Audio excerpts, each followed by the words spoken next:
महात्माओं को साहेब बंदगी। आदरणीय विश्व महंत बाबा केदारनाथ दास जी, पूज्य बाबा जोशी जी महाराज, बाबा कपिल देव केसरी जी, बाबा बलवान जी, बाबा केवल किशन जी महाराज एवं संत समाज और शिव नारायण पंथ, आप सभी को मैं अपनी विनम्र बंदगी देती हूँ। ये मेरा परम सौभाग्य है कि आज इस शुभ अवसर पर, जब स्वामी शिव नारायण जी के द्वारा रचित ग्रंथ गुरुन्यास ज्ञान दीपक जयंती समारोह आयोजित किया जा रहा है, मुझे उसमें सम्मिलित होने का अवसर मिल रहा है। ये मेरे लिए बहुत दुख का विषय है कि मुझे इसमें आमंत्रित किया गया, लेकिन परिवार में स्वास्थ्य संबंधी कुछ गंभीर कष्ट हो जाने के कारण मैं आने में असमर्थ हूँ। मेरी क्षमा प्रार्थना आप लोगों से है कि मुझे निमंत्रित किया गया और फिर भी बहुत इच्छा रहने पर मैं यहाँ नहीं आ पाई। ये विश्व स्तरीय समागम है और ये कोई साधारण समागम नहीं है। ये समागम ज्ञान का दीपक जलाने वाला है, ज्ञान का प्रकाश फैलाने वाला है, भेदभाव दूर करने वाला है, घृणा नफरत को मिटाने वाला है, प्रेम भाव बढ़ाने वाला है। ये कोई साधारण समागम नहीं है। और यहाँ जितने महंत हैं, जितने यहाँ पर महात्मा हैं, सब एक से एक ज्ञानी हैं, सब समाज के सेवक हैं। सब ने बीड़ा उठा रखा है कि समाज से, दुनिया से भेदभाव घृणा को मिटाकर रहेंगे। ऐसे शुभ अवसर पर मैं आप सबको नम्र निवेदन करती हूँ। कुछ बातें मैं कहना चाहती हूँ। सबसे पहले कि मैं अपना परिचय दे दूं। मैं पोती हूँ संत शोभीराम जी की।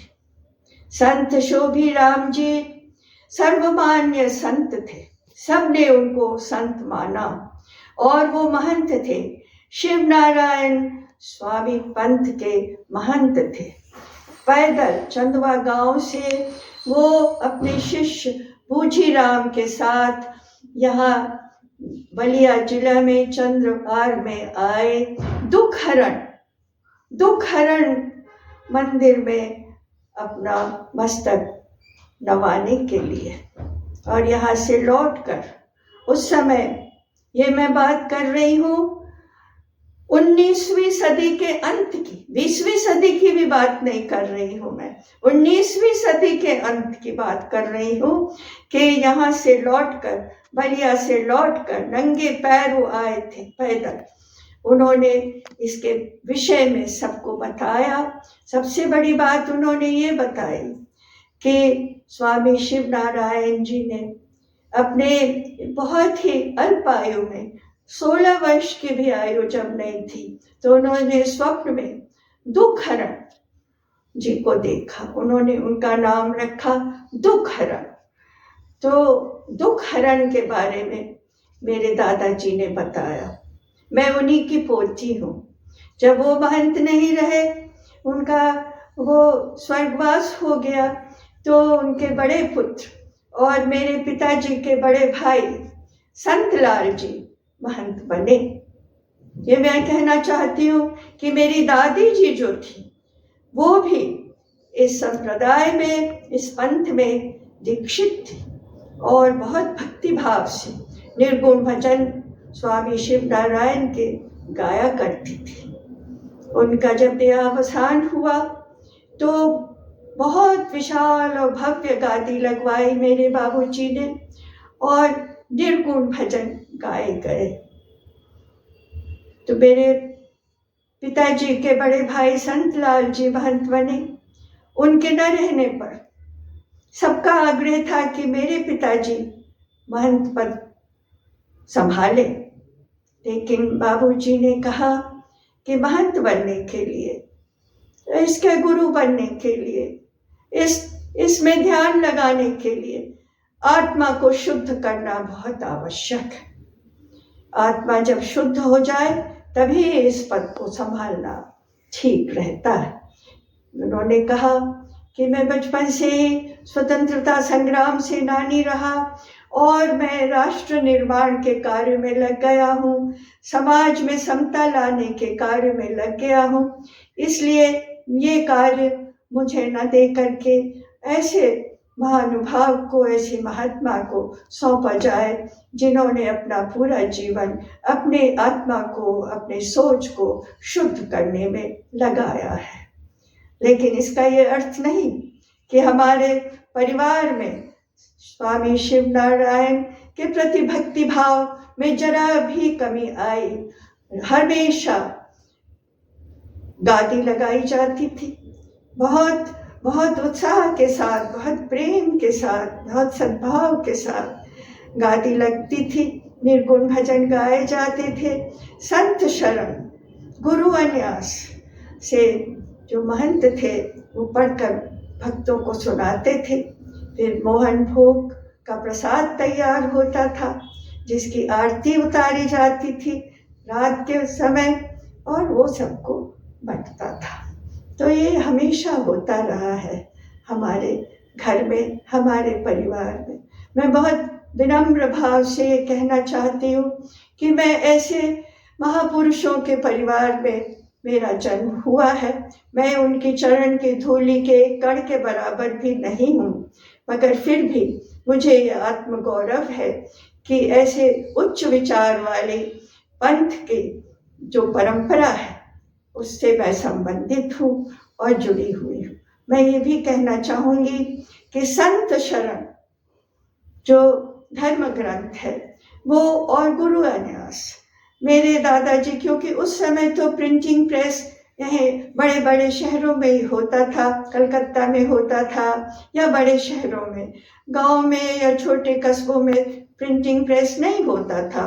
मेरे दादाजी धर्म ग्रंथ उस समय कैथी लिपि, भोजपुरी भाषा की लिपि है कैथी में लिख करके सब जो इसके अनुयायी हैं उनको दिया करते थे। तो ये उनका मुख्य कार्य था। वो किसान थे, कृषक थे, खेती थी उनकी, लेकिन खेती का जिम्मा मेरी दादी जी पर था। और मेरे दादाजी का एक ही कार्य था कि वो घर ही में जो सब्जियां हैं, फल है और फूल है, उनसे रंग बनाते थे और उन रंगों से वो इस पुस्तक धर्म ग्रंथ को लिख करके हाथ से बांटते थे।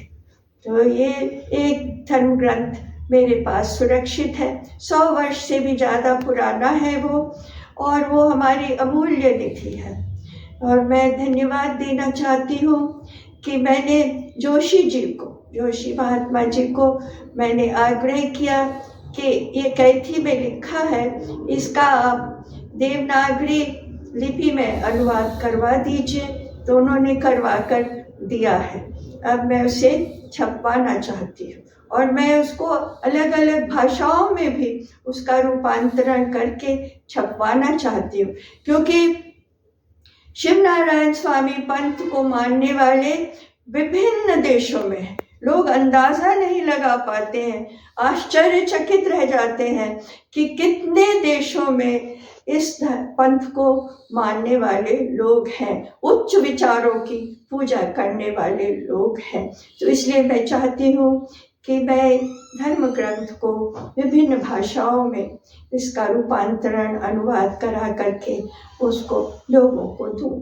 ये मेरी इच्छा है और गुरु जी की कृपा होगी तो ये इच्छा पूरी हो जाएगी। आप सबको मैं बहुत धन्यवाद देती हूँ। मैं प्रार्थना करती हूँ कि आपका स्वास्थ्य उत्तम हो, आप सदैव सत्कर्म की ओर प्रेरित हो, हर्ष के इंद्रधनुष रोज आपकी जीवन में खिले और इस पृथ्वी पर, इस सुंदर पृथ्वी को और सुंदर बनाने के लिए आप यहाँ 100 वर्ष से भी ज़्यादा समय बिताएं। बहुत बहुत प्रणाम। वंदे।